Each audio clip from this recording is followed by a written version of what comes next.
ایک بات بڑی ضروری ہے، وہ میں نے آپ سے ضرور کرنی ہے۔ ایک آیت ہے قرآن پاک کی سورت بقرہ پہلا سپارہ آیت نمبر 120۔ اللہ تعالیٰ نے ایک حد بیان کر دی، فرمایا وَلَن تَرْضَىٰ عَنْكَ الْيَهُودُ وَلَا النَّصَارَىٰ حَتَّىٰ تَتَّبِعَ مِلَّتَهُمْ۔ فرمایا یہ یہودی اور عیسائی تم سے ہرگز راضی نہیں ہوں گے۔ یہ قرآن ہے اور سادہ ترجمہ تفسیر کی بھی ضرورت نہیں۔ یہ معاہدے کر لیں، محبت کے وعدے کر لیں، یہ تم سے راضی نہیں ہوں گے۔ کب راضی ہوں گے؟ حتی تتبع ملتہم، یہاں تک کہ تم ان کے دین کی پیروی کرنے لگ جاؤ۔ میرا جب پہلی دفعہ پاسپورٹ بنا تو میں نے سارا پڑھا، کتابیں پڑھنے کا شوق تھا شروع سے۔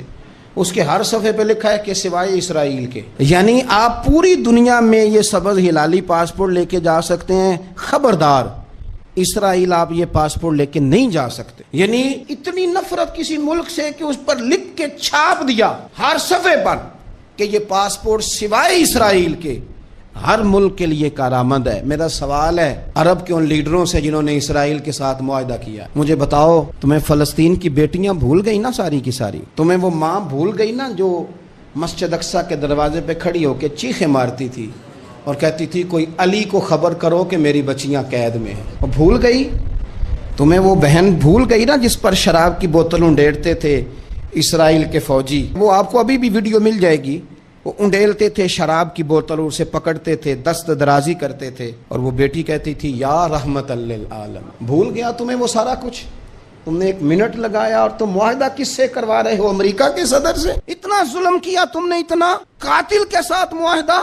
کیا سمجھتے ہو فلسطین والوں کا کوئی والی وارث نہیں؟ سنو، میرے رسول کریم صلی اللہ علیہ وسلم نے فرمایا میرا کوئی مالدار امتی دنیا سے چلا جائے پیسے جائیدادیں چھوڑ کر، نبی پاک صلی اللہ علیہ وسلم نے فرمایا مسلمان ایک جسد واحد کی طرح، ایک جسم کی طرح، ایک حصہ تکلیف میں ہو تو دوسرا اس کی درد محسوس کرتا ہے۔ انسان کے وجود کے اندر سب سے قیمتی اس کا دماغ ہوتا ہے، اسی سے سوچتا ہے، اسی سے وہ عمل کرتا ہے، اسی سے منصوبہ بندی کرتا ہے، اسی سے وہ مومن ہوتا ہے، اسی سے معاذ اللہ کافر ہوتا ہے۔ اور وجود کے اندر جس کو درجے کے لحاظ سے بولنے میں بعض اوقات کم درجہ سمجھا جاتا ہے وہ پیر ہوتے ہیں۔ اور تو میری ٹھوکر کے بھی قابل نہیں، میں تجھے جوتے کی نوک پہ، پیر کی نوک پہ بھی نہیں سمجھتا۔ ہم یہ کہتے ہیں محاورتاً کہ تو پیروں کے قابل بھی نہیں، یعنی سب سے اعلیٰ درجہ دماغ کو دیا، دل کو دیا، اور سب سے ہلکا درجہ پاؤں کو دیا۔ لیکن مجھے بتلائیے گا اگر کبھی پاؤں کی سب سے چھوٹی انگلی چھنگلیا چیچی اس پہ اگر کبھی زخم لگ جائے تو جسم کا سب سے اعلیٰ حصہ دماغ ہے، دماغ نے کبھی یہ کہا ہے کہ چھوڑو یہ تو سب سے نچلا درجہ ہے، نہیں جانا ڈاکٹر کے پاس، اتنا ٹائم کہاں ہے، رہنے دو، چھوٹی سی تو انگلی ہے، خیر ہے؟ ایسا کبھی ہوا ہے؟ دماغ فوراً کہتا ہے کہ باقی کام بعد میں کریں گے، پہلے ڈاکٹر کا پتہ کرو، اس کو مرہم پٹی کراؤ، کیونکہ اسے پتہ ہے کہ اگر یہاں درد رہی تو باقی جسم میں بھی درد رہے گی۔ اور یہ بھی پتہ ہے دماغ کو کہ اگر میں نے یہاں علاج نہ کرایا انگلی کا تو کہیں پیر بھی سارا زخمی نہ ہو جائے، اور اگر پیر کا علاج نہ کرایا تو ٹانگیں اور باقی وجود تک بھی زخم نہ آ جائے۔ لہذا دماغ جلدی فیصلہ کرتا ہے، ٹیسٹ کرانے کا، چیک اپ کرانے کا، دوائی لینے کا، مرہم پٹی کا۔ اور میرے بھائی مسلمان ایک وجود کی طرح ہے، یہ تو ہو سکتا ہے کچھ مسلمان ملک غریب ہوں اور کچھ کے پاس تیل کے کنویں ہوں، کچھ کے پاس سونے کے پہاڑ ہوں، یہ تو ہو سکتا ہے کہ بعض اوقات یہ وہ سمجھ لیں کہ ہم اعلیٰ درجے کے ہیں، لیکن یہ یاد رکھیں اگر ایک جسم کی طرح ہیں، سوچتے ہیں اور ہیں، کیونکہ نبی پاک نے فرمایا ہے، اگر اس طرح سوچتے ہیں تو پھر میرا خیال ہے کہ جس طرح تیل کے کنویں والے کو اپنی درد ہوتی ہے نا، سونے کے پہاڑوں والے ملک کو جس طرح اپنی درد ہوتی ہے نا، اس طرح اسے کسی کو بھیکارت کی نظر سے دیکھنا نہیں چاہیے، چونکہ جسد واحد ہے۔ اور جسد واحد میں اگر کوئی درجہ بڑا بھی رکھتا ہو کہ جناب ہمارے پاس ایک بڑی جگہ ہے، متبرک جگہ ہے، ہم بڑے ہیں، تو آپ بڑے ہیں، لیکن بڑا دماغ ہی یہ فیصلہ کرتا ہے کہ بھائی وہ چھوٹا سا پیر کا حصہ زخمی ہے، جلدی کرو علاج کراؤ، لیکن بڑے دماغ والا کہے کہ میرا گھر تو محفوظ ہے۔ معراج کی بات کرنے کا تو اب وقت آیا ہے، اس لیے کہ معراج کا سارا واقعہ تو مسجد اقصیٰ کے گرد گھومتا ہے۔ سبحان الذی اسریٰ بعبدہ لیلا من المسجد الحرام الی المسجد الاقصیٰ، حضور نے معراج کی رات مسجد اقصیٰ میں نماز پڑھائی تھی۔ اور ایک بار پھر سے طیبہ سے فلسطین میں آ، راستہ دیکھتی ہے پھر مسجد اقصیٰ تیرا۔ ایک بار حضور گئے تھے مکے سے مسجد اقصیٰ، اور پھر حضور فرماتے ہیں جب میں واپس گیا نا تو کفار نے جو کہ مسجد اقصیٰ دیکھی ہوئی تھی تو مجھ سے پوچھنا شروع کر دیا کہ مسجد اقصیٰ کی کھڑکیاں کتنی ہیں، دروازے کتنے ہیں، پلر کتنے ہیں۔ جب انہوں نے سوال جواب کیے تو حضور فرماتے ہیں کہ رب کریم نے مسجد اقصیٰ کو اٹھا کے میرے سامنے رکھ دیا۔ میں دیکھتا جاتا تھا، بتاتا جاتا تھا، کہہ لوں بات کر لوں۔ ایک دفعہ حضور مکے سے مسجد اقصیٰ آئے اور ایک دفعہ مسجد اقصیٰ میرے نبی کی زیارت کے لیے مکے گئی، حضور کی زیارت کے لیے مکہ شریف گئی۔ او میرے نبی تو صرف کسی چیز کی طرف ایک دفعہ دیکھ لیں تو وہاں رحمت کے پھول کھلتے ہیں۔ مسجد اقصیٰ کی طرف منہ کر کے 17 مہینے میرے نبی نے نماز پڑھی ہے۔ مسلمانوں پتہ ہی کوئی نہیں، ہماری خبریں ہی اور ہیں، ہمارا درد ہی اور ہے، ہمیں پتہ ہی نہیں بم کہاں برس رہے ہیں، ہمیں یہ خبر ہی نہیں۔ اور میں اس دور میں تقریریں کر رہا ہوں جہاں سوتوں کو جگانا نہیں پڑتا، جاگتوں کو جگانا پڑتا ہے۔ سیانے لوگوں کو سمجھانا ہمارے ذمہ لگ گیا، کیا کریں؟ اس قوم کو سکھانا پڑتا ہے جسے پتہ سارا ہے، لیکن جان بوجھ کے آنکھیں ہماری بند ہیں۔ یہ مولوی کو بات کرتا تو لوگ کہتے دیکھو مولوی گالی دیتا ہے، لیکن اگر قائد اعظم محمد علی جناح کہے کہ اسرائیل امریکہ کی ناجائز اولاد ہے تو پھر تو تمہیں ہضم کر لینا چاہیے نا، پھر تو لبرل کو بھی ہضم ہونا چاہیے نا کہ قائد اعظم نے کہا ہے، اور اس ناجائز بچے کو تم نے اتنی طاقتیں دے دی کہ وہ مسلمانوں کے قبلہ اول میں نماز پڑھنے والوں کو بھی نہ بخشے۔ کہاں گئی تمہاری وہ انسانی حقوق کی بڑی بڑی تنظیمیں، کدھر گئیں؟ اور میرا پاکستانی میڈیا سے بھی سوال ہے، چند دن پہلے سیالکوٹ میں ایک واقعہ ہوا، ناانصافی ہو گئی جی، ناانصافی ہو گئی جی ایک بی بی کے ساتھ۔ ہر بندے نے شور مچایا، بڑے بڑے طوفان اٹھتے ہیں، کیوں ہوا جی کیوں ہوا؟ تو مسجد اقصیٰ کی توہین ہو گئی تو پھر طوفان کیوں نہیں اٹھا؟ ٹاک شو کیوں نہیں ہوئے؟ بحثیں کیوں نہیں ہوئی؟ میں اس موم بتی مافیا کا کیا کروں؟ ان لبرل لوگوں کا کیا کروں؟ ان کے سپورٹروں ووٹروں کا کیا کروں؟ ان سیاسی جماعتوں کے کارکنوں کو کیا نام دوں کہ جو ان فضول بحثوں میں تو وقت ضائع کرتے ہیں، اور وہ مسجد اقصیٰ جس کے بارے میں میرے نبی پاک صلی اللہ علیہ وسلم سے ایک صحابیہ نے پوچھا تھا، یا رسول اللہ مسجد اقصیٰ میں نماز پڑھنا کتنا کو بہتر ہے باقی نمازوں کے مقابلے میں؟ تو حضور نے فرمایا 1000 گنا بہتر ہے۔ بی بی عرض کرنے لگی سونیا میں جا تو نہیں سکتی، دل بڑا کرتا ہے۔ تو حضور نے فرمایا جا نہیں سکتی تو وہاں تیل ہی بھجوا دے، جس میں حاضری لگوانے کی حضور بات کریں جس مسجد میں۔ اور نبی پاک علیہ السلام نے فرمایا خاص کر کے سفر کرنا ہوا تو 3 مسجدوں کے لیے کرنا، ایک مسجد حرام بیت اللہ کے لیے، ایک مسجد نبوی کے لیے، اور تیسرا مسجد اقصیٰ کے لیے۔ بیت المقدس مسجد اقصیٰ معمولی جگہ نہیں، حضور نے فرمایا 3 سفر کرو تو سمجھنا ہم عبادت کر رہے ہیں۔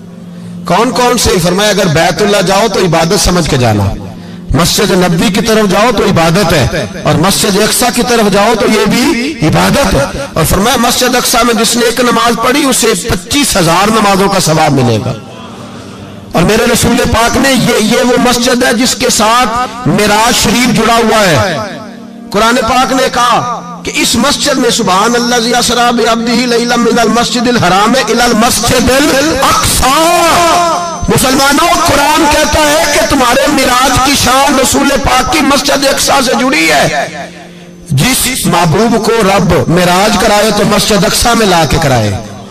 وہ جگہ معمولی جگہ ہے، وہ معمولی جگہ ہے مسجد اقصیٰ۔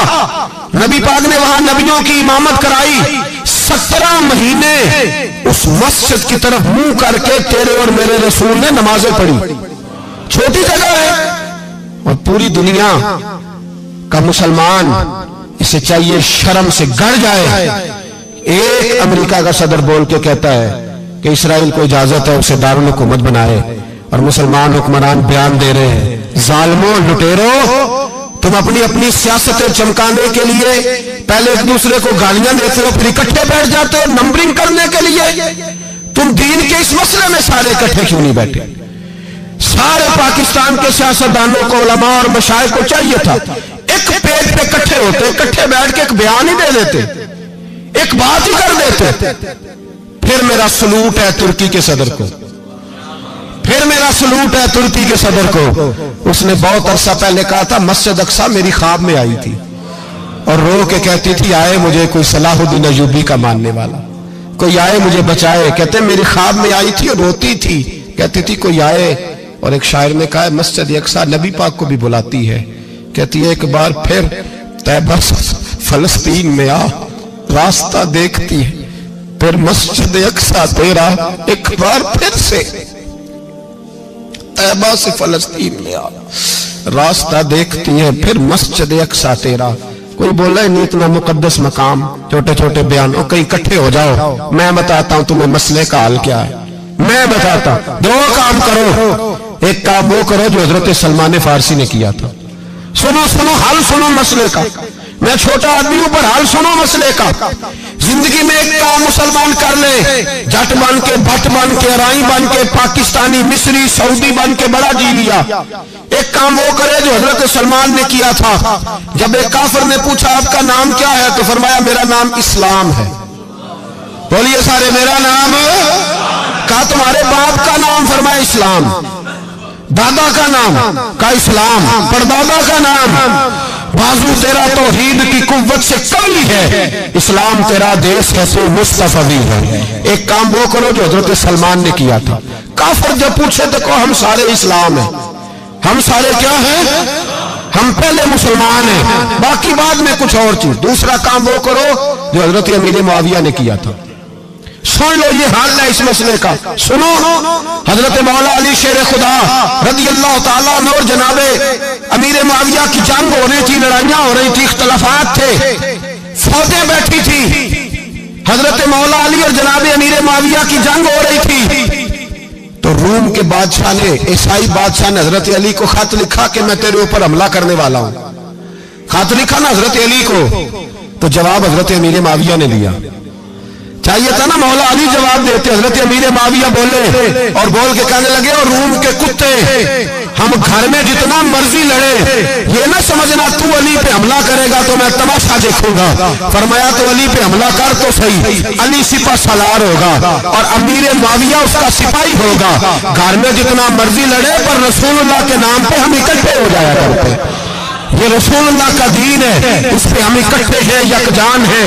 فرمایا علی سپہ سالار ہوگا اور امیر معاویہ سپاہی ہوگا، اکٹھے نکلیں گے اور کفر کو بتائیں گے کہ اگر تم مسلمانوں کی طرف دیکھو گے پھر ہم یکجان ہیں، پھر ہم بولیے پھر ہم گنبد خضرا کے سائے تلے ایک ہیں، ایک ہیں، ایک تھے اور ایک رہیں گے۔ اس لیے یہ دو کام اگر مسلمان کریں، دو کام، ٹھیک ہے اختلاف ہو گئے، بڑا کچھ ہو گیا، لیکن ان سے کہیں کہ جب تم آؤ گے تو پھر ہمیں علیحدہ علیحدہ نہیں پاؤ گے، پھر ہمیں تم اکٹھے پاؤ گے، اکٹھے میدان میں نکلیں گے۔ اور کوئی اتنی لمبی چوڑی بات نہیں، میں کیا کروں، میرا تو آئیڈیل بنتا جا رہا ہے طیب اردگان۔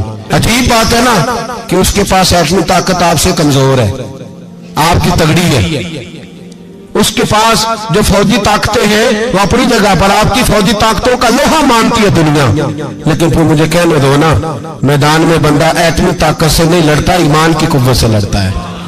اور بول اٹھا ہے نا، کیا کر لیا اس نے اپنی پارلیمنٹ سے خطاب کیا ہے، مطالبہ ہے، علماء سے گزارش ہے، مشائخ سے گزارش ہے، ہر مکتبہ فکر کے آدمی سے گزارش ہے، علماء اور سیاستدانوں سے اپیل ہے کہ پارلیمنٹ کا مشترکہ اجلاس بلائیں، مشترکہ، اس میں ہر سیاسی جماعت کا لیڈر بیٹھے اور اکٹھے بیٹھ کے ان کو یہ میسج دیں کہ بازو تیرا توحید کی قوت سے قوی ہے، اسلام تیرا دیس ہے تو مصطفی، اور ان کو بتائیں کہ ہزاروں قومیں وجود میں آئیں، دہر میں خشک و تر کے رشتے سے ہم نے بنیاد دوستی رکھی، یاد خیر البشر کے رشتے سے۔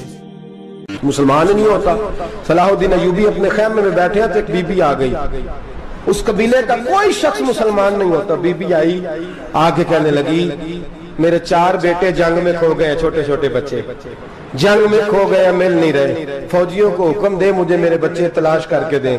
صلاح الدین ایوبی نے جھٹ پٹ سر پہ امامہ باندھا، نیزہ پکڑا، سینے بند باندھا، اپنے جبے کو سمیٹا اور باہر کہنے لگی تو کدھر جا رہا ہے؟ کہنے لگا میں خود تیرے بچے تلاش کر کے دوں گا۔ صلاح الدین چند سپاہی ساتھ گلی گلی نکلے، گلی گلی فجر کے نکلے، اثر ہو گئی، تھک گئے، 2 نمازیں صحرا میں پڑھی، جنگل کے اندر پہنچے تو ایک کونے میں 4 بچے ایک جگہ ڈرے اور سہمے ہوئے بیٹھے ملے۔ صلاح الدین ایوبی اٹھا کے لائے، ماں کو کہنے لگے تیرے بچے ہیں۔ نکلا اس لیے تھا کہ میرے نبی نے فرمایا بچے جدا ہوں تو ماں کو درد بڑا ہوتا ہے، اور میرے رسول نے فرمایا تھا جب جنگ کرنے جاؤ تو کھیت برباد نہ کرنا، فصلیں تباہ نہ کرنا، بچوں کو ماں سے جدا نہ کرنا۔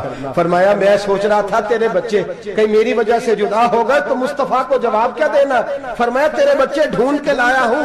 بچے ماں کے پاس آنے لگے تو ماں نے بڑے بیٹے کے منہ پہ تھپڑ مارا۔ کہتا ہے اماں کیا ہوا؟ کہنے لگے تو نے سنا نہیں کہ دشمن کے بچوں کی اتنی حفاظت کرتا ہے، میرے پاس نہ جا، اس کے قدموں میں بیٹھ جا۔ جس نبی کے غلام اتنے سچے ہیں وہ نبی کتنا سچا ہوگا۔ بنو قریظہ اور بنو نذیر 2 محلے تھے یہودیوں کے۔ یہودیوں نے بڑی عہد شکنی کی تو نبی پاک صلی اللہ علیہ وسلم نے ان کو بے دخل کر دیا، مدینے سے نکال دیا، مدینہ منورہ سے۔ یہودی نکل گئے مدینہ طیبہ سے، تو جب وہ نکل کے جا رہے تھے تو ان کے مکان، ان کے باغ، ان کی جائیدادیں بچ گئیں۔ نبی پاک علیہ السلام نے انصار مدینہ کو پہلے بلایا، جاگ رہے ہیں نا آپ لوگ؟ پیسے آتے کسی کو برے لگتے ہیں؟ اب تو یہ بھی حلال حرام کی تمیز بھی اٹھتی جا رہی ہے۔ جائیداد، باغ، مال، علاقہ خالی ہوا ہے، وہ چلے گئے، اور لوگ تو ڈھونڈتے پھرتے ہیں۔ اللہ خیر فرمائے، شاملہ ہر جگہ ملتی نہیں اب شہروں میں، وہ کس کس نے نام کرا لی، کدھر گئی ہے کوئی خبر ہی نہیں، خالی جگہ پڑی ہے۔ میرے نبی پاک علیہ السلام نے پہلے انصار مدینہ کو بلایا۔ حضور نے فرمایا انصاریوں، بہت بڑی جائیدادیں یہودیوں کی، بنو نذیر اور بنو قریظہ محلے خالی ہو گئے، میرا دل کرتا ہے وہ تمہیں دے دوں، اس لیے کہ تم نے اپنے مہاجر بھائیوں کے ساتھ بڑا تعاون کیا، جائیدادیں تم نے دے دی ہیں، مکانات دے دیے ہیں، بڑا کچھ تم نے دیا ہے، میرا دل کرتا ہے وہ تمہارے نام کر دوں۔ تو انصار مدینہ کیا کہنے لگے یا رسول اللہ، دے تو ہم نے دیا ہے پر وہ بیچارے جھچکتے ہی رہتے ہیں، وہ جھچکتے ہی رہتے ہیں، کھل کے ہماری چیزیں استعمال نہیں کرتے۔ تو حضور ہم تو پہلے ہی انصار ہیں، ہمارے پاس بڑا کچھ ہے، آپ مہربانی فرمائیں وہ سارا کچھ مہاجروں کو دے دے، مہاجرین کو ہمیں نہیں چاہیے۔ اب چلے گئے بات کر کے، میرے حبیب پاک نے مہاجروں کو بلا لیا، فرمایا بنو نذیر اور بنو قریظہ قبیلے کی جائیدادیں آئی ہیں، تمہارے پاس بظاہر جو چیزیں ہیں بھی وہ بھی انصار مدینہ کی ہیں، تو میرا یہ خیال ہے کہ وہ سارا کچھ تمہیں دے دیا جائے۔ ابو بکر صدیق رضی اللہ تعالیٰ عنہ کہنے لگے یا رسول اللہ صلی اللہ علیہ وسلم، ہمارے انصار بھائیوں نے ہمارے لیے دل تک کھول دیے ہیں، حضور انہوں نے ہر چیز بانٹ کے ہمارے سامنے رکھ دی ہے، ہم اتنے خرد غرض ہیں کہ سارا کچھ لپیٹ جائیں۔ کہا حضور ہمارے پاس جو مکان ہے وہ ہے، ہم کاروبار کر رہے ہیں، تجارتیں کر رہے ہیں، مزدوریاں کر رہے ہیں، ہم انشاءاللہ اور بنا دیں گے، آپ یہ ہماری طرف سے ہمارے انصار بھائیوں کو گفٹ کر دیں، آپ انہیں دے دیں۔ میرے حبیب کی آنکھوں میں آنسو آ گئے، میرے نبی پاک علیہ السلام رو پڑے، یا رسول اللہ آپ کیوں روتے ہیں؟ فرمایا تمہارا یہ بھائی چارہ قائم رہا تو اللہ اسلام کو بڑی قوتیں عطا فرمائے گا، اللہ طاقتیں دے گا اسلام کو، اگر تمہارا یہ رنگ قائم رہا، یہ انداز، میرے غلاموں تمہارے یہ طور طریقے، ایک بھائی کہتا ہے دوسرے کو، دوسرا کہتا ہے تیسرے کو۔ مسلمانوں کی نا ایک تعداد لڑتے لڑتے لڑتے لڑتے دور چلے گئی، تاتاریوں نے قید کر لیا، 4 مسلمان تھے، تبلیغ کرنے گئے، جنگ کرنے گئے، جہاد کرتے کرتے کافروں سے لڑتے لڑتے تاتاری قوم میں چلے گئے، وہاں قید کر لیے گئے تو سزائے موت کا حکم ہوا، 4 بزرگ تھے، سزائے موت کا حکم ہوا تو تاتاری بادشاہ جو تھا وہ بڑا خلاف تھا، بڑا سخت مخالف تھا مسلمانوں کے، اس نے کہا کہ ان کو جب پھانسی دینا نا مسلمانوں کو تو میرے سامنے دینا۔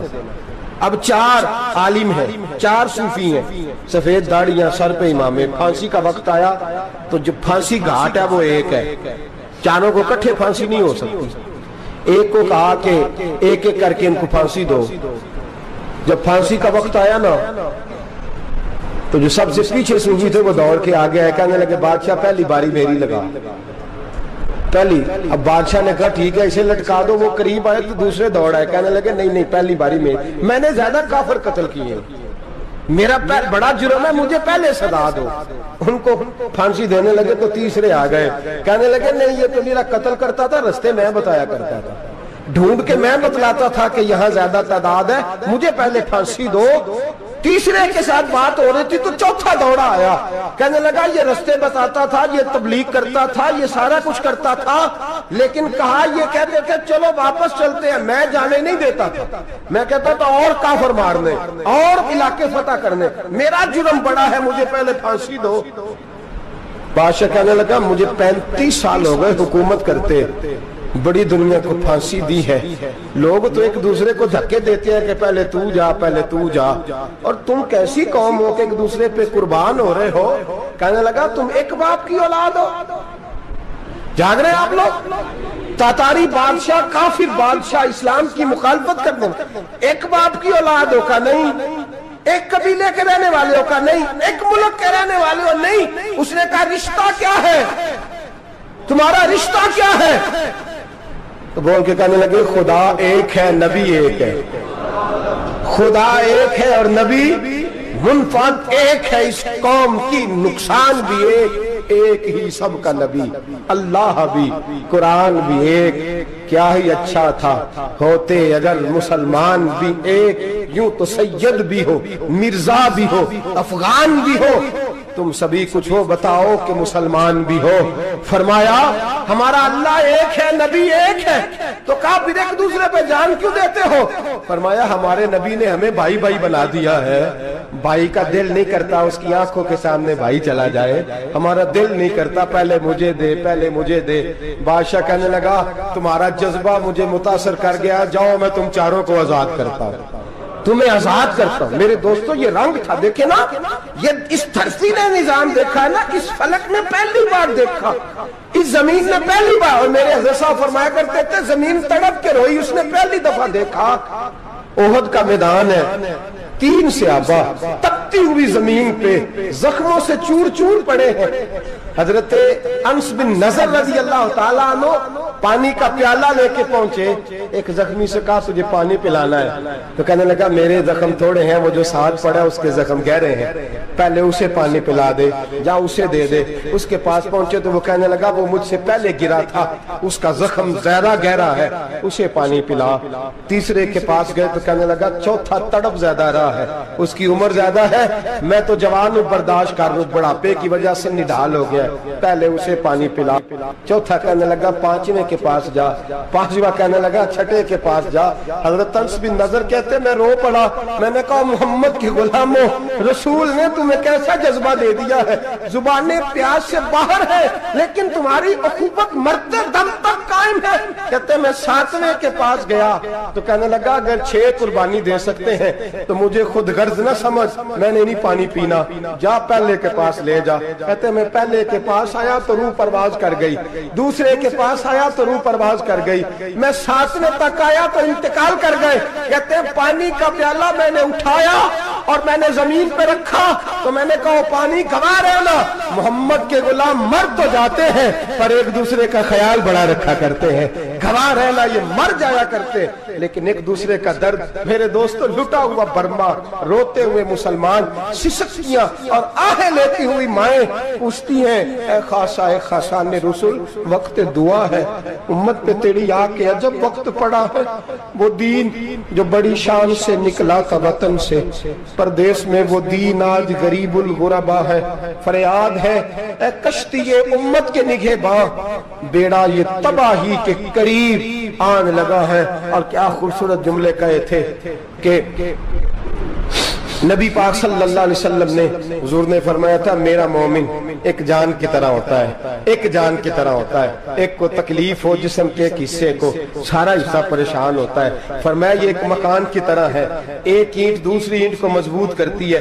فرمایا یہ مضبوط لوگ ہیں, یہ مضبوط لوگ. حضرت عمر فاروق کا زمانہ ہے, ایک آدمی نے سیری بھیج دی ایک گھر میں بطور تحفہ, قحط کا زمانہ تھا, گوشت ملتا نہیں تھا, جانور. ایک آدمی نے سیری بھیج دی ایک آدمی کے گھر میں. اس نے کیا کیا, اس نے اپنی بیوی سے کہا ہماری تو خیر ہے, ساتھ والا پڑوسی زیادہ غریب ہے، ادھر نہ بھیج دے۔ یہاں گندم امیر شہر کی ہوتی رہی خراب اور بچی کسی فقیر کی فاقوں سے مر گئی، کہا ساتھ والے پڑوسی کے گھر سے میں کئی دنوں سے بھوک کی آوازیں وہاں بھیج دے۔ اس کے گھر گئی تو اس کی بیوی شوہر کو مشورہ دیتی ہے، کہتی ہے میرے بچے تو دلیر ہے، ساتھ والے کے چھوٹے ہیں، وہ گزارا نہیں، ادھر نہ بھیج دیں۔ ادھر گئی۔ ایک روایت ہے 7 گھر، ایک روایت ہے 21 گھر۔ 21 گھروں میں گھومتی ہوئی وہ شریف پھر پہلے کے گھر میں آ گئی، اور پہلا صحابی کہنے لگا صرف تو نے ہی محمد کا کلمہ نہیں پڑھا، باقی 20 نے بھی پڑھا ہوا ہے۔ صرف تو نے ہی رسول اللہ سے یہ درس نہیں لیا، باقیوں نے بھی لیا ہے۔ اور صرف تیرے اندر ہی جذبہ اظہار نہیں، تو ہی صرف مسلمانوں سے پیار نہیں کرتی، سارے ہی پیار کرتے ہیں۔ وہ شریف پھر آ گئی، اب کیا کرنا ہے؟ اب کیا کرنا ہے؟ تو امام نبوی نے لکھا ہے، وہ کہنے لگی کرنا کیا ہے؟ پکاؤں گی میں اور کھائیں گے 21 گھر، پھر بھی اکیلے نہیں کھائیں گے، پکاؤں گی میں اور کھائیں گے 21 گھروں کے مطابق شوربہ پکا، اور پھر برتن میں ڈال کے وہ بی بی ایک ایک گھر کا دروازہ کھٹکھٹاتی ہے، کہتی ہے مصطفیٰ کے غلاموں نکلو باہر اور کھاؤ، اس لیے کہ جس نبی نے مجھے پیار کا حکم دیا اسی نے تمہیں بھی پیار کرنا سکھایا ہے، یہ رنگ چشم فلک نے سکھایا ہے۔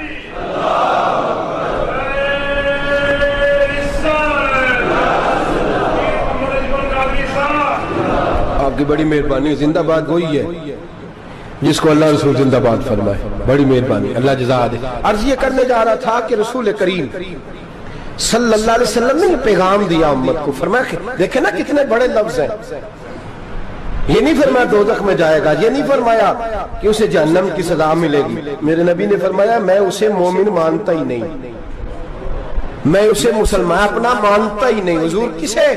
فرمایا جو پیٹ بھر کے کھاتا ہے اور اس کا ہمسایہ بھوکا سو جاتا ہے، میں مومن ہی نہیں مانتا۔ سزا تو تب ملے گی نا کہ جب میں کسی سزا کا اعلان کروں، میں مانتا ہی نہیں، وہ میرا ہے ہی نہیں، خود پیٹ بھر کے کھا رہا ہے، ہمسایہ اس کا بھوکا، میں نہیں مانتا۔ انما المؤمنون اخوہ، مومن بھائی بھائی، میں مانتا ہی نہیں اسے۔ اور میرے حبیب پاک اتنے بڑے لفظ حدیث میں اور کہیں نہیں ملیں گے، آپ کو اتنے بڑے جملے کہیں نہیں ملیں گے۔ میرے نبی پاک نے فرمایا اللہ کہے گا قیامت کے دن، کون؟ اتنے بڑے لفظ حدیثوں میں ملتے نہیں جتنے یہ ہیں۔ حضور نے فرمایا رب فرمائے گا بندے سے کہ میں تیرے پڑوس میں بھوکا تھا، تو نے مجھے روٹی کیوں نہیں کھلائی؟ کون کہہ رہا ہے؟ اللہ کہہ، میں بھوکا تھا تو نے روٹی نہیں دی، میں ننگا تھا تو نے کپڑا نہیں دیا، میں پیاسا تھا تو نے پانی نہیں پلایا، میں بیمار تھا تو تیمارداری۔ یا اللہ نہ تو کھاتا ہے، نہ پیتا ہے، نہ کپڑا پہنتا ہے، نہ تو بیمار ہوتا ہے، لا تاخذہ سنۃ ولا نوم، تجھے بیماری آتی نہیں، اونگ نیند نہیں آتی، میرے مالک تو میرے پڑوس میں تھا۔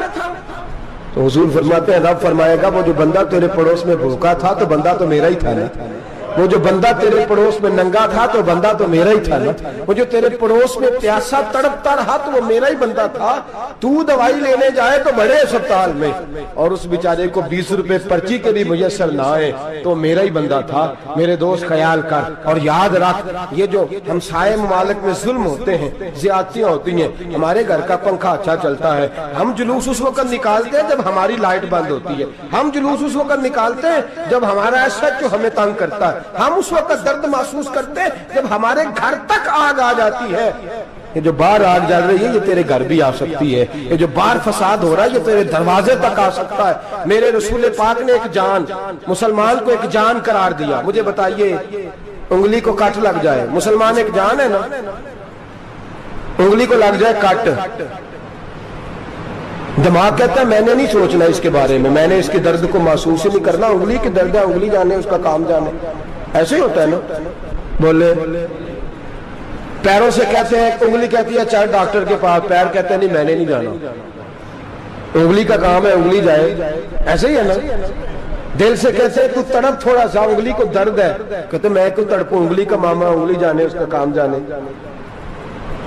ٹیلی فون کرنا ہے ڈاکٹر صاحب کا پتہ کرنا ہے تو کان کہتے ہیں میں نے نہیں بات سننی ڈاکٹر صاحب کی، زبان کہتے ہیں میں نے نہیں بولنا، انگلی جانے، ایسا ہوتا ہے۔ پیر احتجاج کرتے کہ میں نے ڈاکٹر کے پاس، میں کیوں چکر کھاتا پھروں ڈاکٹر کی دکان کی، انگلی کو درد ہے انگلی جانے، ایسا ہوتا ہے بھئی۔ میرے رسول پاک نے فرمایا مسلمان ایک جان ہے، تو درد برما کے مسلمانوں کو ہو رہا ہے تو پاکستانی کہہ رہے ہیں کوئی بات نہیں، وہ جانے ان کا کام جانے، ایک جان ہے نا، درد ہونا چاہیے، تکلیف ہونا چاہیے، پھٹے پہ باتیں ہوتی ہیں اس موضوع پہ۔ اسمبلی پہ گفتگو ہوئی ہے اس موضوع پہ؟ آپ کی صوبائی اسمبلیاں اس موضوع پہ بولی ہیں؟ آپ کے کونسل اس موضوع پہ بولے؟ ہم تو اپنی اپنی سیاست، اپنے اپنے تماشے، اپنے اپنے چکروں میں لگے ہوئے۔ وہ دریا کے اندر سسکتے مسلمان، بنگالی کہتے ہیں ہمارے نہیں، برمی کہتے ہیں ہمارے نہیں، پاکستانی کہتے ہیں ہمارے نہیں، ترکی کہتے ہیں وہ کس کے ہیں؟ وہ کس کے ہیں؟ وہ اللہ کے بندے ہیں، محمد عربی کے غلام ہیں صلی اللہ علیہ وسلم۔ لیکن میرے دوستو، کیا ہمیں کیا غرض ہے؟ وہ جانے، ان کا کام جانے۔ یہ جب تیرے پیروں تک آگ آئے گی پھر تجھے پتہ چلے گا یہ بڑی سخت آگ ہے۔ آج جس کافر نے برما پر عرصہ دراز تنگ کیا ہے، مسلمان تھوڑے تھوڑے مفاد لینے کی خاطر نا، بنو عباس اور بنو امیہ کی جنگ چل رہی تھی، بنو عباس جو تھے وہ غالب آ گئے، بنو امیہ جو تھے ان کی حکومت ختم ہو گئی، تو عیسائیوں نے بنو امیہ سے کہا کہ ہم تمہارے ساتھ تعاون کرتے ہیں، ہم تمہارے ساتھ تعاون کرتے ہیں اور بنو عباس پہ غلبہ پا کے تمہیں حکومت دلاتے ہیں۔ بنو امیہ بڑی جدوجہد کر رہے تھے بادشاہی کے لیے، لیکن انہوں نے کہا کہ ہم لڑ رہے ہیں، کوشش کر رہے ہیں، لیکن ہمیں کسی کافر کی مدد کی ضرورت نہیں، ہم جتنا مرضی لڑیں لیکن کافروں کے ہاتھوں بنو عباس کو مروانے کو ہم تیار نہیں ہیں، ہمیں خبردار، تمہارا آپس کا معاملہ ہے، ہم خود نمٹ لیں گے، تمہیں اجازت نہیں دیتے تم اندر کودو اور کود کر کے تم فسادات پیدا کرو اور مسلمانوں کے اندر تقسیم کرو۔ میرے دوستو، مسلمان کو سوچنا چاہیے، سوچ بڑی رکھنی چاہیے، گھر کی جنگ سے نکل آ، اب بہو ساس کے جھگڑے سے باہر آ جا، اب محلے کی سیاست چھوڑ کے باہر کا سوچ، اب اسلام کو تیری حاجت ہے۔ اب پوری دنیا جب مسلمان کو دیکھے نا، فیس بک یوز ہوتی ہے، اس پہ نوجوان جب اسلام کی بات کرنے لگے گا، اس پر جب بڑا اسلام کی بات کرنے لگے گا، پوری دنیا میں پیغام جائے گا کہ مسلمان اب جاگنے لگا ہے، مسلم خوابیدہ بیدار ہونے لگا ہے، اب اس کی آنکھیں کھلنے لگی ہیں، اب یہ اپنے مذہب کی بات کرتا ہے، اب یہ اپنے ملک سے، صوبے سے، برادری سے نکل کر بولتا ہے، اب یہ کہتا ہے کہ بازو تیرا توحید کی قوت سے قوی ہے، اسلام تیرا دیس ہے، تو مصطفی ہے، اب یہ بڑی سوچ رکھتا ہے، اب یہ عالمی بات کرتا ہے۔ میرے دوستو، ہمارا تو حال یہ ہے، امام اعظم ابو حنیفہ کا فتویٰ ہے، آپ فرماتے ہیں جو مولوی عالمی حالات سے باخبر نہ ہو وہ جمعے کی تقریر نہ کرے، وہ مسلمانوں کی رہنمائی نہیں کر سکتا، عالمی حالات سے جو خبردار نہ ہو۔ تو جس کو چھٹی ہو جائے، تو نے ختم نہیں پڑھا، دوڑ جا مسجد سے، تو ختم نہیں پڑھتا ہمارے، تجھے پتہ ہی نہیں تو کہاں رہتا ہے، بھاگ جا، وہ عالمی حالات پہ بات کرے گا، کیونکہ بیچارے کو تو پتہ ہے میری سویرے چھٹی ہو جانی، سیاست کا لفظ چھیڑا نہیں تو میں گیا نہیں۔ یاد رکھے، وہ جو بیداری ہے، وہ جو اعلیٰ ظرفی ہے، وہ جو بڑی سوچ ہے، وہ جو ملت کی سوچ ہے، وہ جو قومیت کی سوچ ہے، وہ جو آگے بڑھنے کا زاویہ ہے، وہ تو اندر، اقبال کہتے ہیں گلا تو گھونٹ دیا اہل مدرسہ نے تیرا، گلا تو گھونٹ دیا اہل مدرسہ نے تیرا، تجھے تو مدرسے والوں نے پلیٹ پکڑا دیا ہے کہ جا سویرے لنگر کٹھا کر کے لا اور دوپہر کو روٹیاں مانگ کے لا اور دیکھ آج مرا کون ہے، ختم کس کا پڑھنا ہے، تو گلا تو گھونٹ دیا اہل مدرسہ نے تیرا، اب کہاں سے آئے گی صدا لا الہ الا اللہ، تو گھونٹ دیا تیرا گلا، تو کیسے بڑی بات کرے گا؟ بڑی بات کے لیے بڑی سوچ چاہیے، بڑی تگودو چاہیے، بڑی کوشش چاہیے، بڑا حوصلہ چاہیے۔ مسلمان چھوٹی چھوٹی لڑائی میں، چھوٹی چھوٹی جنگ میں، ایک دکاندار دوسرے دکاندار سے لڑ رہا ہے، گلی والا دوسری گلی والی سے لڑ رہا ہے، محلے والا محلوں پہ اعتراض، ایک شہر میں رہنے والے میں نے دوسرے محلے پہ اعتراض کرتے دیکھے، یقین کریں ایک شہر میں رہنے والے، علاقے میں بسنے والے کہتے ہیں بھائی توبہ ہے اس محلے تو اللہ ہی بچائے، لا حول ولا قوت۔ وہ جو تقسیم در تقسیم کی سوچ ہے، اس نے چھوٹے چھوٹے ٹکڑوں میں مسلمانوں کو بانٹ دیا ہے، چھوٹی چھوٹی تقسیم ہے، چھوٹا چھوٹا ہمارا مزاج ہے، چھوٹی سوچ ہے، بڑی سوچ کی بات سنیے۔ صلاح الدین ایوبی، جاگ رہے ہیں نا آپ لوگ؟